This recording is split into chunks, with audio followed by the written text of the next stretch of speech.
Boa noite a todos. Nós estamos hoje reunidos para mais uma entrevista da disciplina de Economia. E o convidado de hoje é Tiago Ferreira, nosso colega no BNDES. Na verdade, eu trabalho com o Tiago, tenho um grande privilégio. Parece aquelas entrevistas de jornalista, né? Um jornalista entrevistando o outro. É mais ou menos isso. Porque eu e o Tiago já conversamos muitas vezes sobre esse assunto, eu já aprendi uma barbaridade com ele, e é por essa razão que ele está aqui. O Tiago, antes de voltar para o banco, ele foi diretor da Embrapa. Então, ele teve uma visão extraordinária sobre uma empresa inovadora e de pesquisa propriamente dita, né? Então, o Tiago tem um mestrado também em economia pela USP, e a formação dele é na Unicamp. Então, portanto, ele teve aí uma exposição aí a várias narrativas econômicas, né, sistemas de pensamento, e certamente é hoje um grande representante da voz do desenvolvimento, né? Aquela que eu digo para vocês que nós somos poucos, o Tiago é um deles. Então, eu vou começar aqui a entrevista hoje agradecendo a você, Tiago, a participação, e colocando uma pergunta para você, assim, para a gente começar a rolar a bola, como é que você vê o que é a logística e qual é a importância da logística para sociedades complexas hoje, Tiago? Como é que você vê isso?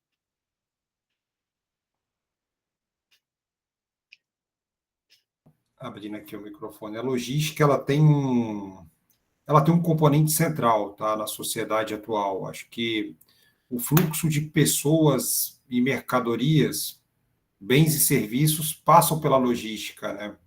Hoje é inimaginável, é até um exercício importante que cada um aqui faça uma reflexão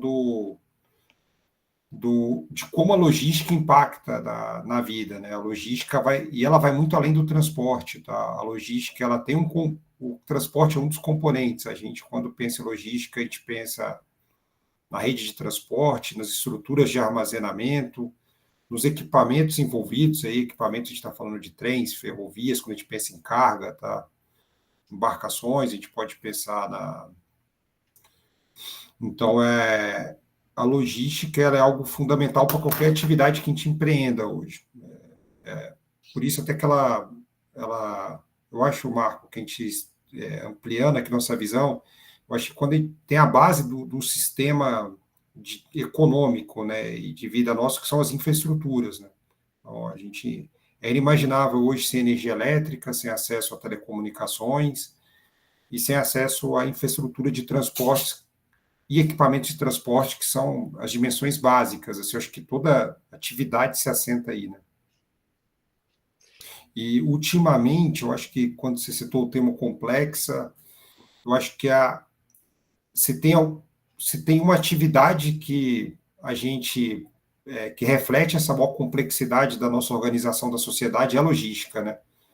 Então, até o Thales estava jantando, né? Provavelmente tem alguém jantando hoje aqui iFood. A pessoa pegou um aparelho celular, ela encomendou um jantar e em 30 minutos chegou na casa dela um alimento embalado na temperatura correta, seja ele frio ou quente. Marco, a gente é de outra geração, somos de outras gerações, né? Isso era inimaginável, assim, era inimaginável. Acho que em algum momento o gargalo foi a comunicação, você não tinha telefone na pizzaria para pedir, mas ao longo do tempo, quando você foi rompendo essa barreira, vira embalagem, vira o processo, você tem um motoqueiro de prontidão para trazer, ele tem um baú para dar escala para trazer a moto, são coisas, quando a gente, são inovações incrementais, mas quando a gente vê hoje é completamente diferente, né? Esse é só um exemplo de como a logística complexa, e aí eu não vou nem falar de Mercado Livre, de Amazon. Hoje, com um clique, você compra não sei se todo mundo aqui tem essa experiência, né? Quando você entra na Amazon, no Mercado Livre, por exemplo, que são esses sistemas de marketplace de venda, você tem bens que você adquire, especializados, e que você recebe em 12 horas. Antigamente, para você encomendar, eventualmente, um perfume, por exemplo, você levaria 2 meses para receber. Hoje, eventualmente, você recebe em 12 horas, porque tem uma logística por trás, tem uma inteligência ali. Então, a logística é chave hoje. É verdade. Você está falando uma coisa interessante, né? Que a logística ela é um dos vetores de transformação estrutural mesmo da sociedade, né? E como que isso tem sofrido inovações, ainda que incrementais, e quando a gente olha para o passado, já é uma realidade bastante diferente, Thiago. Bem interessante essa visão. Mas quando a gente pensa em logística de carga, né? Porque numa sociedade industrial, o transporte de cargas é muito.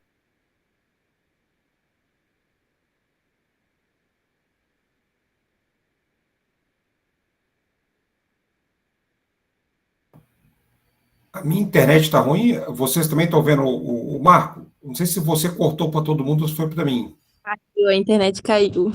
Acho que foi dele. Vou voltar então. Eu estava te perguntando, Thiago, que a logística, você estava falando que a logística é importante porque ela é um vetor de transformação do país. E como que nos últimos 25 anos isso sofreu uma transformação muito mais acelerada, até por conta das inovações, o que é muito interessante.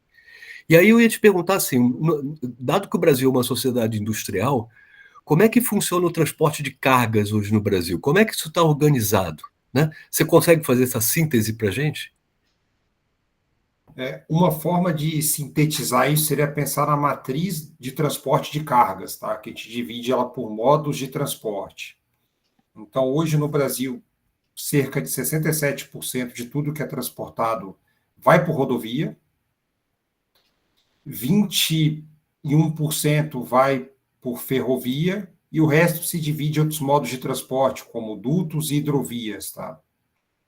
Aquaviário. Então, há, no caso brasileiro, um forte predomínio do modo rodoviário.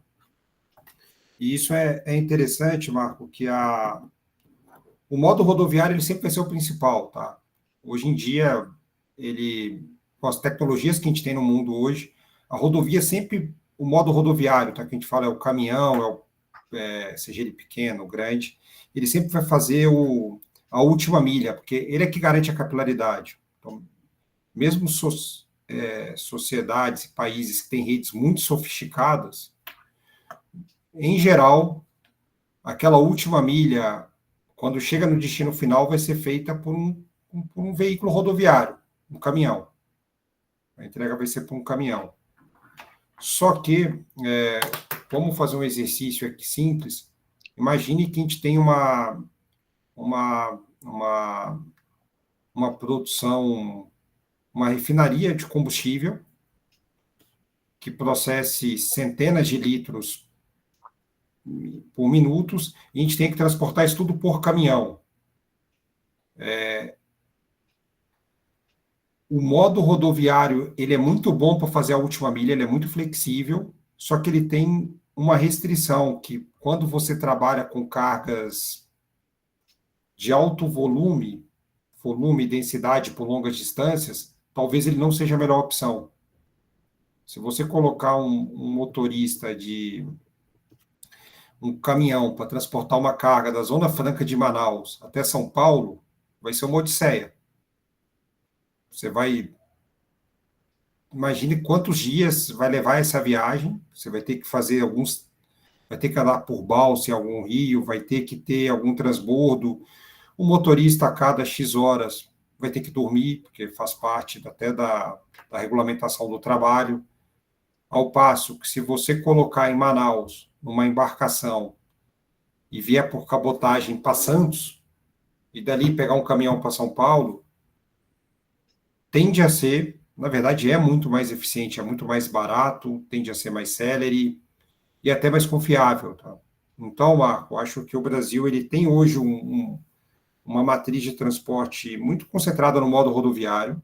O modo rodoviário é muito relevante, mas dada a nossa estrutura territorial, o Brasil é um país de longas distâncias, e que a gente tem algumas atividades econômicas que se produz cargas em elevado volume. Se a gente olha países com estruturas comparáveis como Estados Unidos, Rússia, China, Índia, você tem mais os modos de alta capacidade, que a gente chama hidrovia e ferrovia, e duto. O caso da hidrovia, ela tem uma limitação que você depende de ter um curso navegável. não necessariamente todo mundo tem, não necessariamente você tem obstáculos, tá, em todas as regiões. A região, por exemplo, que a gente ocupou primariamente do Brasil, próximo ao litoral, você não tem muito curso navegável ali para fazer essa integração do polo produtor, diferente dos Estados Unidos que você tinha. Então, a ferrovia já é um empreendimento humano que ela supera essa restrição. Tá? Então, colocando esse ponto aqui, Marco, acho que esse é um grande ponto de debate. Tá? Quando a gente for estudar sistema de transporte de carga, eu acho que desde a primeira aula de geografia, a gente ouve que o Brasil deveria ter mais ferrovia. Na verdade, só invertendo um pouco a questão aqui, eu acho que a gente deveria ter mais sistemas de alta capacidade. Eu insiro duto, hidrovia e ferrovia. Eu acho que esse é um grande ponto de discussão. Tá? É interessante, quando a gente olha para os Estados Unidos, eles lá tiveram um processo de alimentação da expansão ferroviária que envolvia também uma especulação imobiliária com as terras, né? Nós tivemos uma coisa parecida, não tivemos? Como é que você compararia assim, a evolução das ferrovias nos Estados Unidos e no Brasil, Thiago? A conquista a corrida pro oeste americano, ela foi feita por conta das ferrovias, né? Inclusive aqueles domínios dos territórios que eram antes mexicanos, em grande parte, né, que viabilizou aquilo foi a ferrovia, tá? Aquela grande expansão longitudinal americana, ela é decorrência da ferrovia, né? A ferrovia não é decorrente, mas foi um fator que destravou, tá? Sem a ferrovia não teria acontecido. Foi só a ferrovia, mas o Brasil, Marco, a gente teve uma dificuldade maior. A gente demorou muito a ter modo de alta capacidade. Até a década de 50, 60 ali do século XIX, por volta de 1850 começa a surgir ferrovia. Até aquele momento, salvo poucos caminhos desenvolvidos, tipo Estrada Real, tinha alguns em São Paulo, poucos em Pernambuco, um ou outro na Bahia, os caminhos ainda eram praticamente o mesmo caminho dos índios, tá? Então, você não tem como desenvolver uma produção ou integrar os mercados. Então, aquela área mais interiorizada, agrícola, ela era basicamente de subsistência, porque você não poderia desenvolver uma atividade de alta capacidade, porque você não teria como escoar a mercadoria. Então, a gente ficou com áreas mais atrasadas e menos integradas, tá? E isso, o que é fundamental para a indústria, tanto você ter uma eficiência para receber insumos e despachar seus bens, mas a própria integração de mercado é fundamental para dar escala que dá viabilidade para a indústria, tá? Então, os Estados Unidos talvez seja um exemplo de como a ferrovia consegue, o modo de alta capacidade consegue promover isso, né? Tanto por meio de rios, quanto por meio das ferrovias, houve esse desenvolvimento, tá, de mercados, industrialização mais acelerada. Tem outros fatores também, mas uma parte da explicação está aí. Tá? Isso é bem interessante. A ferrovia ela é uma grande mobilizadora de capital também, né? Então, tem que ter uma visão muito de longo prazo para que ela se realize, né? E no Brasil a gente tem muitos grupos ferroviários. Como é que funciona essa organização do setor? Como é que você veria a organização do setor hoje dentro do Brasil, Thiago? Sim. Não, esse ponto é muito interessante, tá, Marco? Eu acho que os grandes empreendimentos industriais, empresariais que o Brasil teve, os primeiros foram as ferrovias, tá? O mercado de capitais, se a gente retomar no final do século XIX, que começou a fomentar a bolsa de valores do mercado de capitais, foram as emissões das ferrovias, tá? Tanto de capital quanto de título. Então, assim como nos Estados Unidos também, tá? Você pega a proporção de ferrovia no começo, é bem interessante, tá? A logística, assim como as navegações desenvolveram vários mercados privados, mercado privado financeiro, de grande parte do financiamento nasce com as navegações ali, né? Uma parte dele, né? De inovações Então, acho que hoje no Brasil, eu acho que a gente tem eu vou dar um passo atrás, tá, Marco? Acho que é para explicar isso. As ferrovias nasceram privadas, aí houve conforme foi se desenvolvendo o modo rodoviário, e as ferrovias elas tinham vários limitantes de capacidade, e houve uma evolução dos veículos, a rodovia passou a predominar, e aí houve um movimento de estatização das ferrovias que foram consolidados até numa empresa pública nos anos 50, a Rede Ferroviária Federal S.A. Eu acho que até ali num prédio bem emblemático ali, eu sempre confundo o nome das avenidas do centro, das principais, a Presidente Vargas. Presidente né? Vargas, Presidente Vargas. A Presidente Vargas ali é um dos prédios mais emblemáticos ali, a Art Deco da Presidente Vargas ali. Era a sede da Rede Ferroviária S.A. As ferrovias, por N motivos, elas entraram num período de decadência, que vem, aí você demarca nos 30 a 50, algum momento ali houve uma decadência, e a gente chegou nos 90, na década de 1990, com as ferrovias, à exceção das linhas da Vale ali, elas tinham um nível de utilização muito baixo. E aí houve uma saída de participação privada, que foram as concessões, tá? A Rede Ferroviária S.A., Federal S.A., a malha dela foi cindida em monopólios regionais e foi concedida a iniciativa privada. E aí é interessante que a partir dali começaram a se formar grupos empresariais, tá? Então, no começo, a gente teve uma pulverização, e como você falou, é um empreendimento de alto volume de capital, né? Então, a gente começou a formar grupos, e aí houve uma série de transformações que a gente consolidou hoje. A gente pode falar que a gente tem 4 grandes operadores. A gente tem a Vale. A Vale, ela é uma grande mineradora, mas ela é uma grande operadora ferroviária. Até a maior parte da carga do Brasil é transportada por ela. A gente tem a Rumo, que concentra ali 3 malhas. A gente tem a MRS, que tem uma malha, mas que é muito importante para a atividade de mineração, principalmente em Minas Gerais, ela capta. E nós temos a VLI, que tem 2 corredores, tem a FCA, que é uma ferrovia que ela promove uma grande integração ali regional, tá? E ela tem o tramo norte da rodovia, da Ferrovia Norte-Sul. Além delas, a gente tem outras menores, tá? FTC, FTL, mas esses grupos empresariais, eles desenvolveram estruturas muito sofisticadas de financiamento, de nível de serviço, e hoje eu acho que uma preocupação que a gente não tem e que existiu, tá? Até meados da década passada, de ter operadores ferroviários que sejam saudáveis. Essas 4 empresas, e aí eu indico vocês consultarem fontes públicas, como, por exemplo, agências de rating, todas elas têm posição, acho que pública vocês encontram no Google, posições bastante sólidas, tá? Ou seja, a gente tem grupos privados importantes brasileiros hoje operando na logística nacional, com capacidade de se financiar corporativamente para promover uma expansão racional e sustentável. O que é uma grande novidade, né, Tiago? Isso aí dá muito mais confiança, né? Dá confiança. Para o próprio processo de planejamento e tudo mais, né? Sim. Deixa eu te fazer mais 2 perguntas antes da gente terminar, o tempo voa. A próxima pergunta é da questão que você estava falando sobre as hidrovias, né? Qual é a importância hoje da região amazônica para a logística brasileira?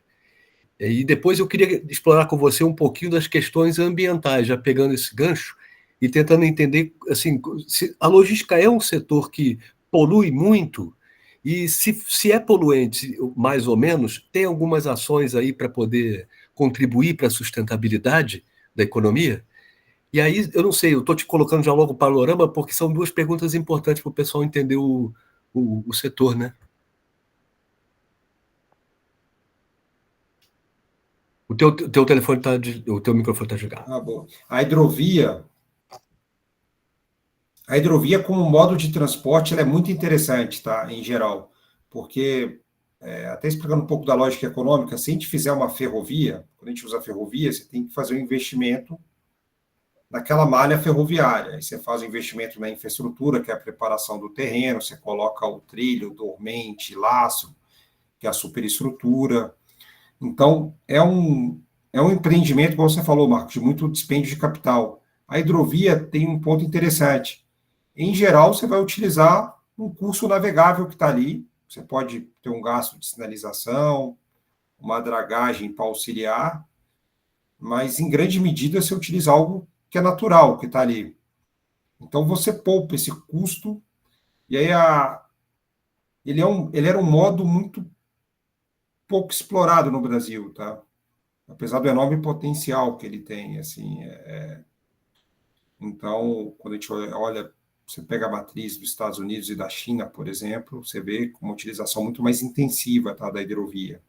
É uma fortaleza que eles têm. E justamente boa parte dos rios navegáveis, a gente tem várias bacias que são navegáveis. O Brasil tem uma questão de muito acidente ao longo do curso do rio, tanto que são as hidrelétricas, né?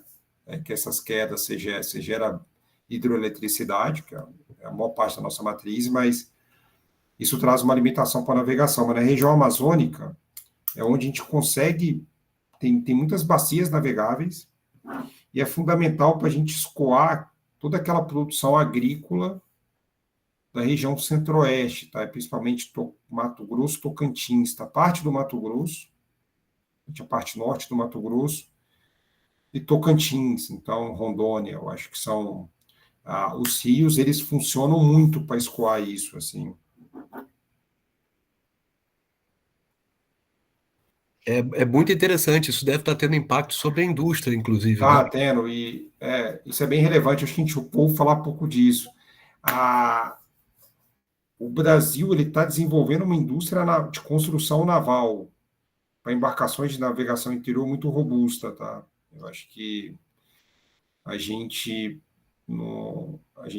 é público isso, o banco acho que divulgou, teve uma operação recente, uma empresa até de mineração, que são milhares de empregos que foram gerados. Eu acho que aí o Brasil, nesse tipo de indústria naval, compete com qualquer player do mundo. Então, é uma indústria que vem empregando milhares de pessoas em uma região que é menos industrializada, que é a região norte, né? Isso é bem interessante, né? E é um tipo é uma rede de transporte que é muito boa para aquela região, porque a gente teve, o Marco sempre viu isso mais, né? Com a experiência da Transamazônica, né? É muito mais racional você usar o curso do rio que está lá, usando um ciclo natural, convivendo com a natureza, do que buscar encarar a natureza e desafiá-la, né? Para fazer um empreendimento muito mais complexo. Porque a natureza você não desafia, você convive com ela, né? Igual você convive com a seca, você convive, e a hidrovia parte dessa lógica, né? A hidrovia você aproveita um curso navegável, explora, e a gente está tendo uma repercussão industrial muito interessante no Brasil, tá? Acho que Isso é legal. Isso é muito bacana porque é um padrão diferente de ocupação da região, né? Quando a gente ocupa a região com industrialização, os empregos são de melhor qualidade. Nós aqui temos muitos futuros engenheiros, né? Designers, que podem encontrar, inclusive na região norte, no futuro próximo, oportunidade de emprego. Se desapegarem daqui, fiquem ligados. Na região norte, para construção de navegação interior, empurrador, balsas, barcaças, é uma grande indústria, eu acho que. Vai ter muita oportunidade nos próximos anos, né? E me conta uma coisa, Tiago, e a questão do meio ambiente? Então, o meio ambiente, Marco, eu acho que é um desafio para todas as atividades, tá? Eu acho que é um desafio para toda atividade econômica. A questão ambiental, assim, eu acho que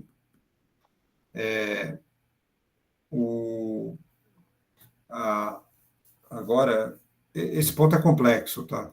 Eu tinha, eu tinha, eu, o meio ambiente é um desafio que está presente em qualquer atividade. Então, assim, como ele impacta o transporte? É uma primeira notícia boa. O transporte ele não responde por 10% das emissões do Brasil, mais ou menos 10% das emissões, para a gente pelo menos circunscrever o impacto que ele tem. Então, não é o principal fator de emissão de gases causadores do efeito estufa, mas tem que ser trabalhado. Se o Brasil ambiciona ser uma economia neutra em carbono, a gente vai ter que promover uma transição no setor, promover essa neutralização no setor, a gente não vai escapar. E aí um ponto, Marco, que eu acho relevante, O principal ponto da emissão é que você utiliza combustível fóssil. Então, você está carregando com diesel, gasolina, e no processo de combustão, você gera o gás. Então, uma rota que hoje vem sendo trabalhada é a eletrificação desses equipamentos. Acho que todo mundo aqui, a gente vê no transporte individual, já os veículos de passeio, todo mundo aqui já viu esses veículos, BYD, Tesla, todos os fabricantes já têm hoje esses veículos elétricos, né? E vários equipamentos aí já comerciais já começam a trazer isso.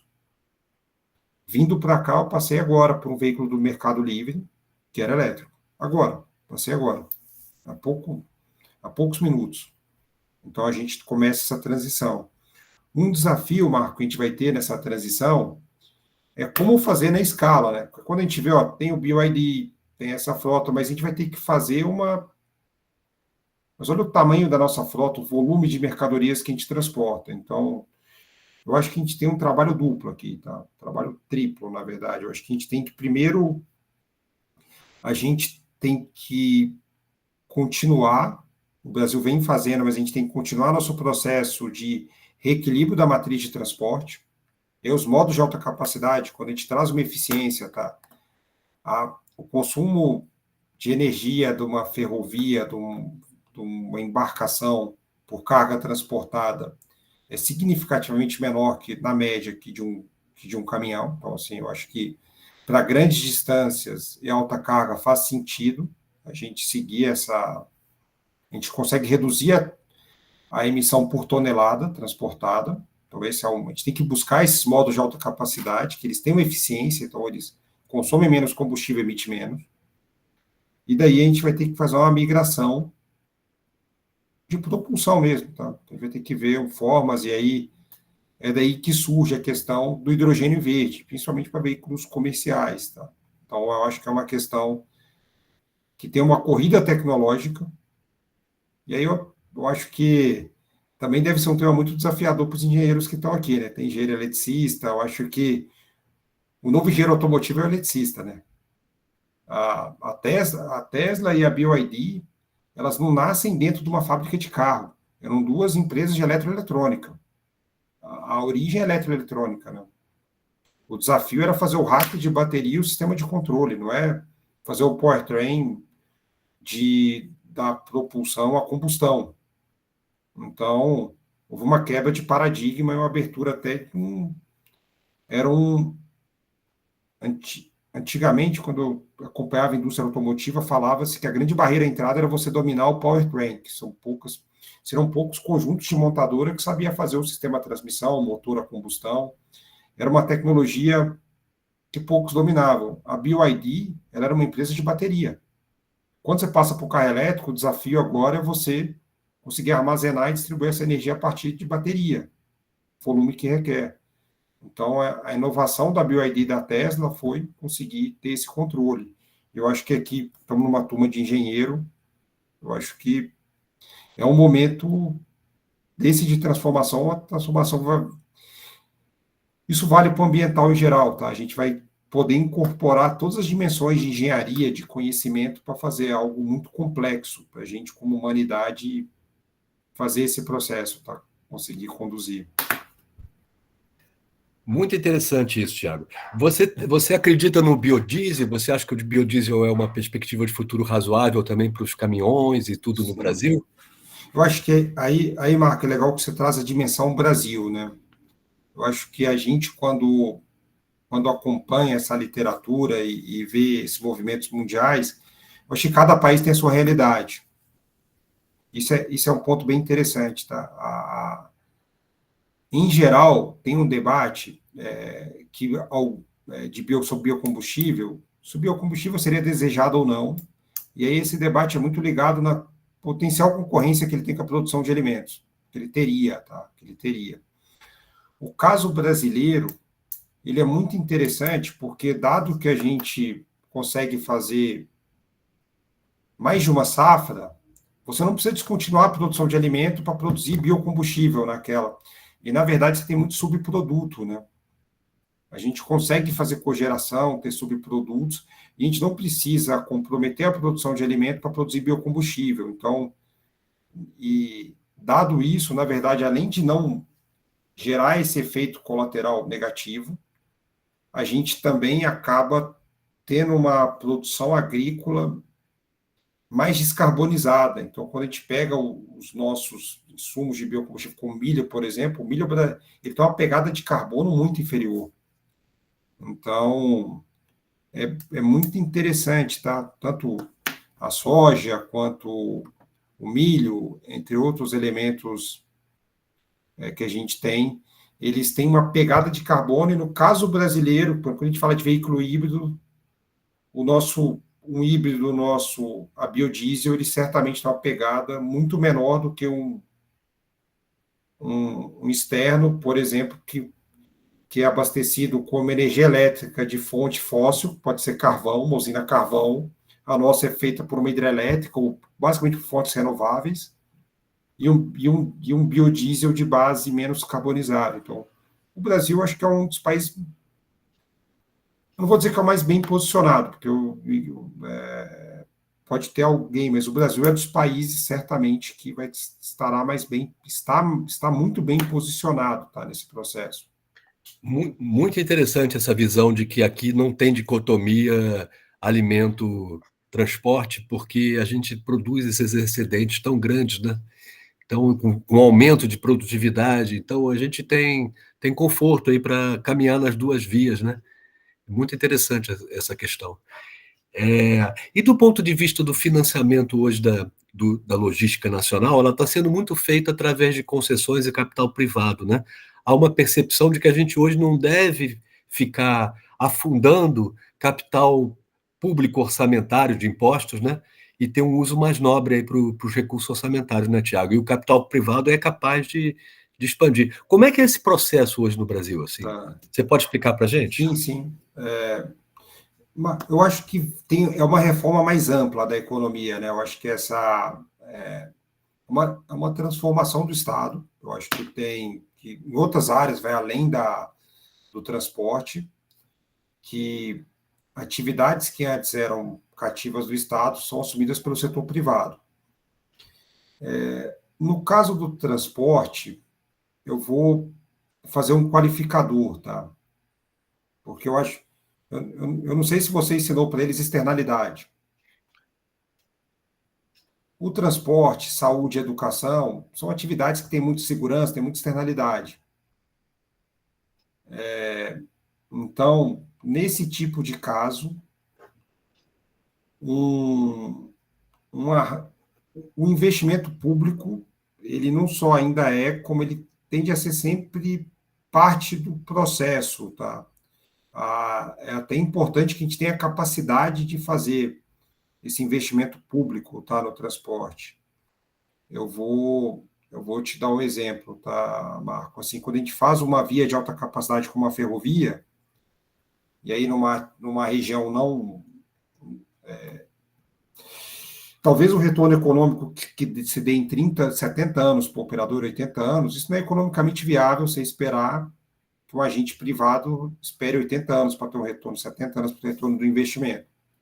A gente retroagina que 70 anos daria 1955. Ninguém em 1955 tomou uma decisão esperando que fosse dar um VPL positivo em 2025. Só nem sabia se existiria.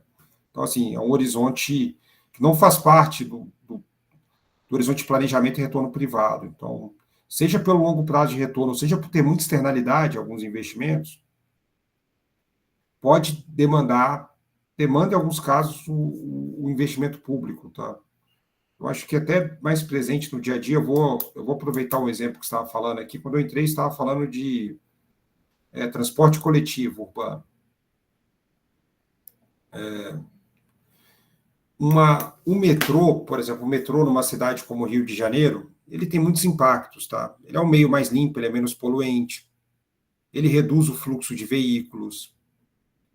Para quem pega os maiores trajetos, as pontas das linhas, você tem uma economia efetiva muito grande de tempo, que aquilo é bem-estar dos usuários, você reduz acidente, tem muito tem muito benefício. Até um exercício que acontece de vez em quando o metrô falha num dia, e todo aquele público tem que buscar um meio terrestre, ônibus, van, táxi, a cidade vira o caos.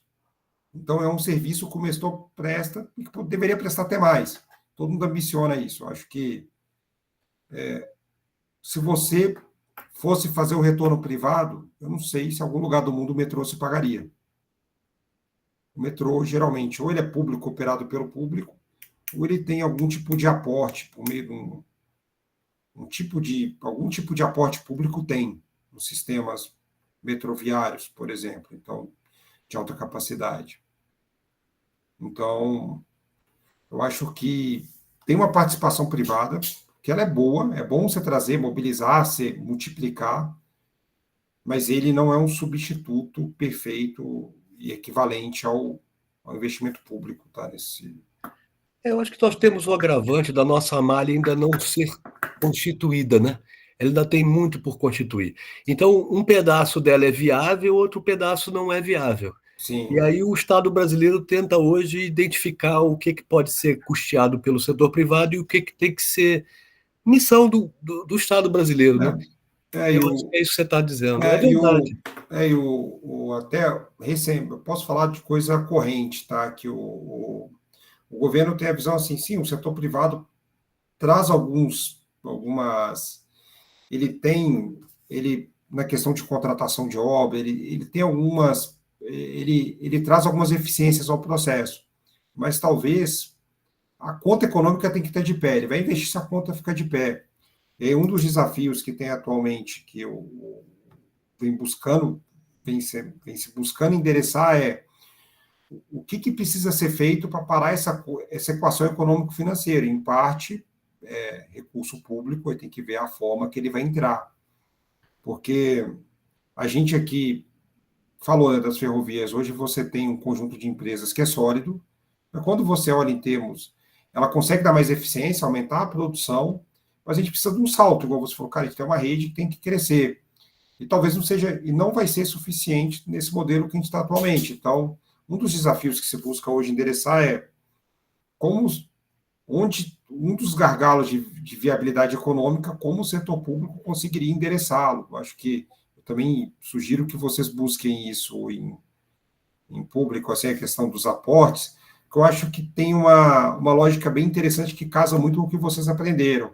E a base é, dado que eu tenho uma grande externalidade positiva, cara, ao fazer uma ferrovia, eu vou dar maior competitividade para todas as atividades produtivas que se beneficiam da ferrovia. Então, faz sentido, no longo prazo, eu apoiar. Só que talvez alguém lá construir o volume de recurso necessário. É muito recurso a ser mobilizado e talvez a conta não feche. Então, faz sentido algum tipo de apoio para fechar essa conta frente ao benefício que vai ter. Tá? Então, parece uma boa estratégia, Tiago, para a gente acelerar o processo, né? Sim, no nosso metrô aqui do Rio, vou pegar um exemplo de metrô aqui no Rio. O Estado se ocupa de parte do CAPEX, ele faz a obra de expansão, ele compra parte do material rodante e o privado opera. E aí tem essa equação, sabe? São equações. Se fosse esperar alguém pedir uma autorização, o direito de explorar, investir para fazer, não aconteceria, porque a conta não fecha. Muito bem. Eu gostaria imensamente de agradecer Tiago Toledo Ferreira, chefe de departamento de logística do BNDES, e meu mentor nesse assunto de logística. Aqui eu agradeço aí o tempo.